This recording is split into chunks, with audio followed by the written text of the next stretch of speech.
ጩና በቁጥጥር ስር ዋለች። ኮማንደሩ እውነቱን አውጪ ሲል ከሰሳት። እሷም እውነቱ የሰረቅኩ እኔ ነኝ እንካ ስልክህን ስትለው ከእኔ ጋር ተባብረሽ ከሰራሽ መታሰሩ ይቀርልሻል፣ ካልሰራሽ ግን ትታሰሪያለሽ ሲላት ነበር። በዚህም የተነሳ ጩና በፍጹም ዳግም ከኔ ጋር የለበትም። ይሄን ይወዳል እሺ በቃ ወይ ውለድ ምን ውለድና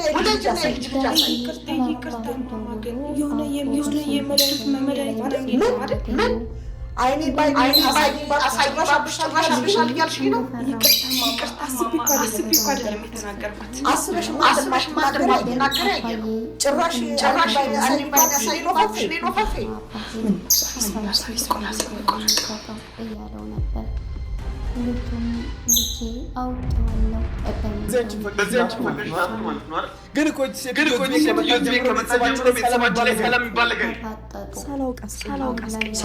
ሳታውቂ ማለት አውቀሽ ነው የሰደብሽ።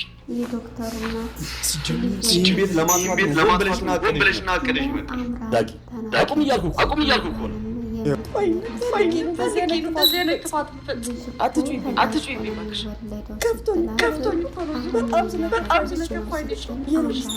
አስመሳይዋ ሮማን ማርሿን ቀይራ ወደነ አቶ ለይኩን ቤት መታለች።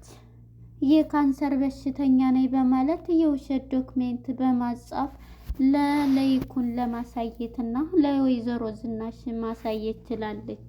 ወይዘሮ ዝናሽ ግን እየነቃየች ነችና የበፊቱን ጸባይዋን ስለምታቅ እንዴት ሊሆን ይችላል? ይሄንንስ ውሸቷን እንደሆነስ እንዴት ልናቅ እንችላለን? ስትል ነበር።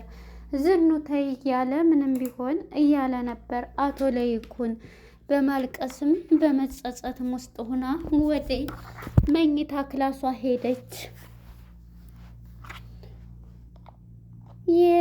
የአቶ ፋኑኤል እናት አምራንም በወጥ እንጨት ደበደበቻት። በልጄ ላይ እየማገጥሽ ነው ወይ እንደዚህ ስልክ የምታወሪው? የልጅ እፈልጋለሁኝ ስትላት አምራንም ምን አሉ ስትላት ነበረ። በጣም ተናገረቻት። መድኃኒቶትን አልወሰድኩም በማለት መልስላት ተናደዱ። የፋኑኤል እናት የጩና በኮማንደሩ እጅ ላይ ወደቀች። በህግ ቁጥጥር ስር ውላ ከኔ ጋር መስራት ካለብሽ ትሰሪያለሽ፣ አለበለዛ ስንት ዓመት እስር ቤት ትወረወሪያለሽ። ዳግምን በዚህ ውስጥ ማስገባት አለብን ቢላትም በፍጹም ይሄንን ላደርግ አልችልም፣ እየሰረቅኩትም እኔ ያደረግኩትም እኔ ነኝ ስትል ለኮማንደሩ አስረዳቸው። ሰላም ጤና ይስጥልን ውድና የተከበራችሁ የቻናሌ ቤተሰቦች እንኳን ወደ ቻናል በሰላም መጣችሁ።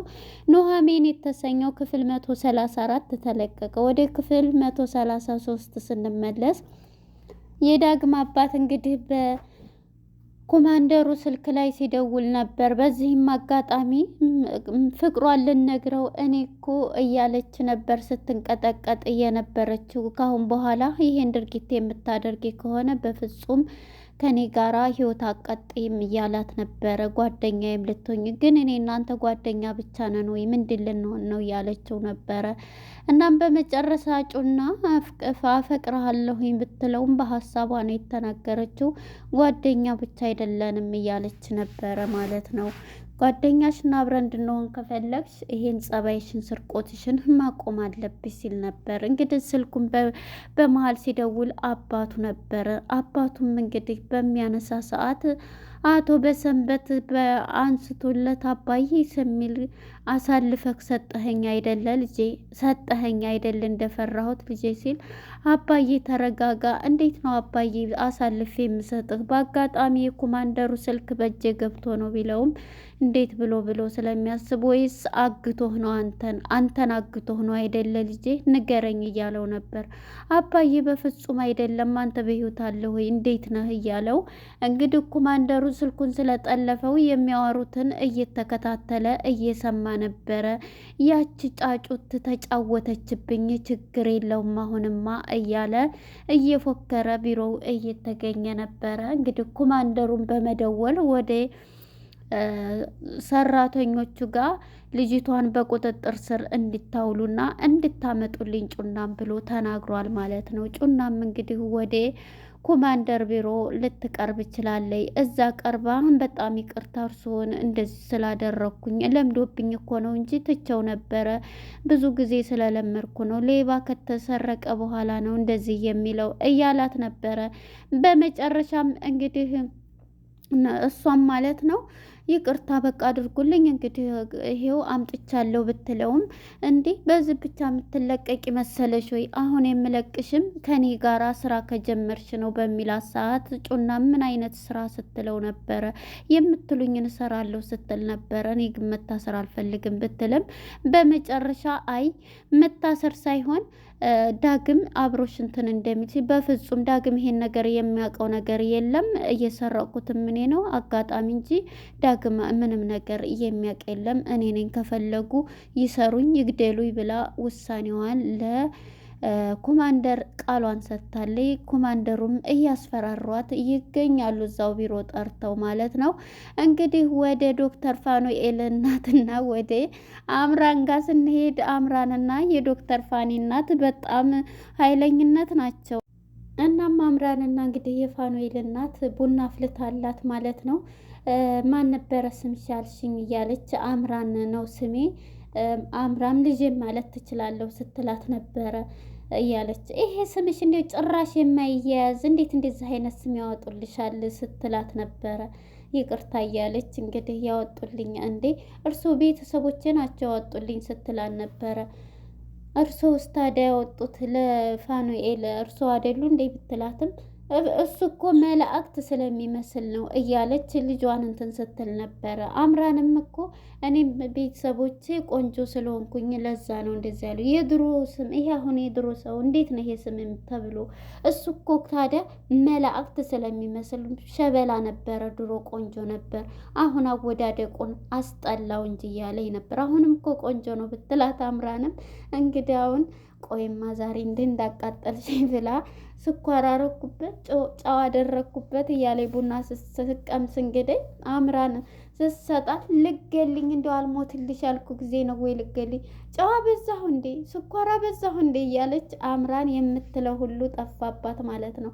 በመጨረሻ እንግዲህ አምራን ይሄንን አድርጋላት በጣም እየተናደደች ነበርና እንግዲህ የፋኑኤል እናት ማለት ነው በመጨረሻ ትነሳና አምራን ከቡናው በኋላ ትታት ትሄዳለች። ኪችን ሂዳ እንዴት እየተወንሽው ነው መጣሁ ምንድን ላይ ነሽ ቢላትም አረ በጣም እንደው እንትን እያልኩ ነው በጣም እንትን እያልኩ ነው ስትል ስልክ ስታወራ እሷ እያዳመጠቻት ነበረ። ከድንገት መጥት ትልባትና አንቺ ድሮም ጠርጥሬ ያለሁኝ በልጄ ላይ እንደዚህ ታደርጊያለሽ እንዴ እንዴት ብንቂው ነው እያለች እንግዲህ በጣም እየተናደደኝ ነበረ።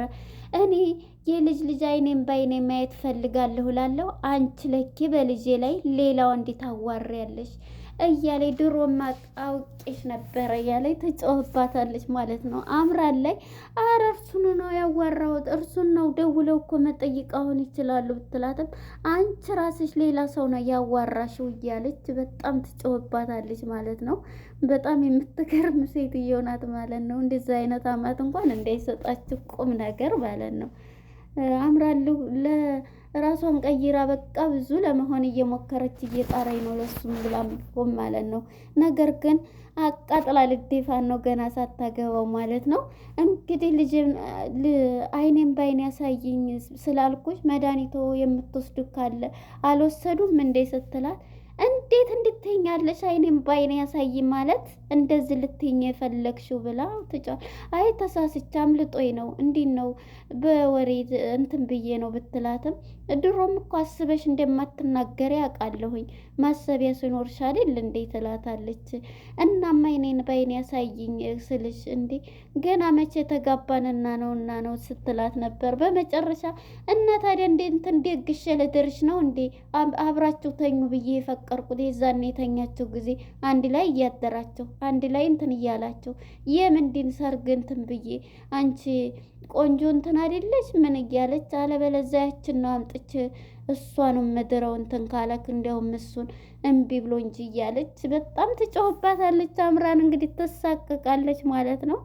በመጨረሻ እንግዲህ ወደ አቶ በሰንበት ጋር ስንሄድ ሲምባ ማለት ነው። በጣም ወይኔ ሲምባ ሲያሳዝን በጣም እየተጨነቀ የሆነ ልጁን እያሰበ ያለፈውን ስለ አባቱና ስለ ራሱ እኔም ማማገባው አንተ ስታገባ ነው እያለ አባዬ ህይወትስ እያለ በፊት የሚያወሩትን በትዝታ እያለቀሰ ነበረ ሲምባ ማለት ነው። በጣም በጭንቀት ውስጥ እያሳደደው ስለሆነ ኮማንደሩ አሁን ላይ ያለበት በጭንቀት ላይ ይገኛል ማለት ነው። የልጁን ትዝታ እያስታወሰ እንደዛ አይነት አባት ለልጁ መስዋዕትነት የሚከፍለው ለልጁ ብሎ ነውና አሁን ላይ ልጁ በጣም ናፍቆታል። ነገር ግን ያለው በቃ ያለህ በዚህ ምድር እኮ አንተ ነህ ልጄ እያለ ነበር የሚለው ማለት ነው።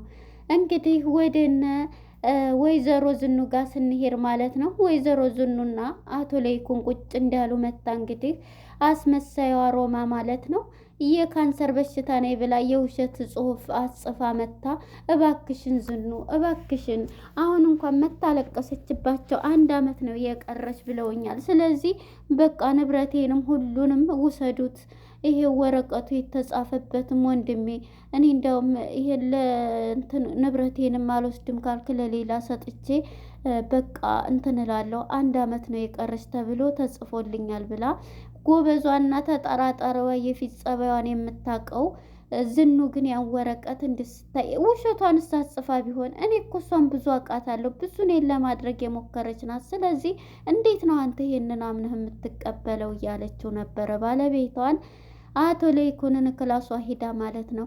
ይህ ውሸት ከሆነ መጀመሪያ እዛው ቁመው ዶክተር ፋኒኤል ጓደኛችን እሱ ጋራ ሂዳ ትመረመራለች ሲል ነበረ። የዚህ ጊዜ እንግዲህ ውሸቷና አታላይዋ ሮማን ድንግጥ ትላለች። ምን አስደነገጠች ታዲያ እያለቻት ነበር። እክላሷ ሄዳ በማልቀስም በጸጸትም የምትገኘው ናት። የዚህ ጊዜ ከበሩ ላይ ቁማ በመስኮት የምታዳምጠው ሮማን ወንድሜን ለማሳመን ሞክሬያለሁ። ቆይ ዝኑ አንቺ ነሽ አይደለ ትንሽ የቀረችኝ? አትሰቢ፣ አንቺንም በመረጃ እንዲህ አድርጌ አስመስዬ ከዛ በኋላ ሁላችሁንም እርቃናችሁን አስቀራለሁኝ እያለች እየፎከረች ትገኛለች። አትገርምም?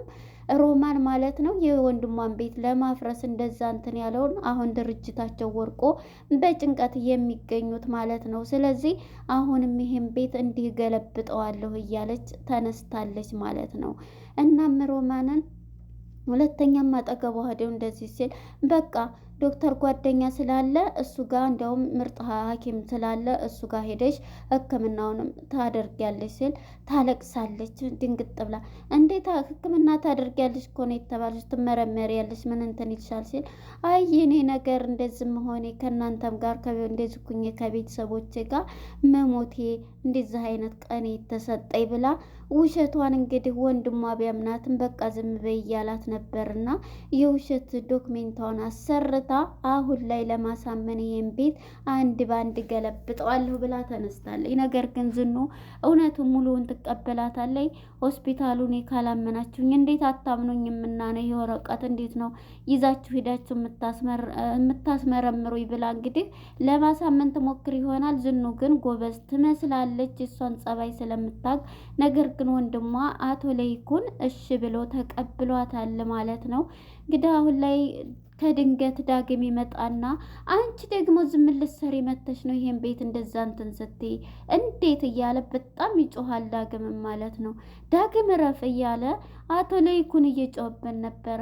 ዳግም እየረፍ ረፍ ብላ ወይዘሮ ዝኑም ካንሰር በሽታ ተይዤ ነው ብላ ነው እንግዲህ እንትን ያለችው። ውሸቷንስ ቢሆን እንዴት ይታወቃል ብሎ እሱም በድንጋጤ ይሄ ወረቀቱ ብላ ነው ብሎ ውሸቷንስ አጽፋ ቢሆን ይሄን ቤት እኮ ልታፈርሱ ተመለሰ ደስታው ስንል ልታፈርስ የመጣይ ሴትዮ ናት እያለ እንግዲህ ዳግምም እዛው እየተጨቃጨቀ ነበረ። እንግዲህ ፊልሙ ሊፈጸም የቻለው እንግዲህ ቀጣይ ክፍል ምን ይፈጠር ይሆን? ጩና ታሲዝ ማነው የኮማንደሩን ሀሳብ ትቀበላለች አትቀበልም ብታስረሰረኝ ነው ያለችው ማለት ነው። እንግዲህ ቀጣይ ክፍል እስከምንገናኝ መልካም ጊዜ ይሁንላችሁ ባይ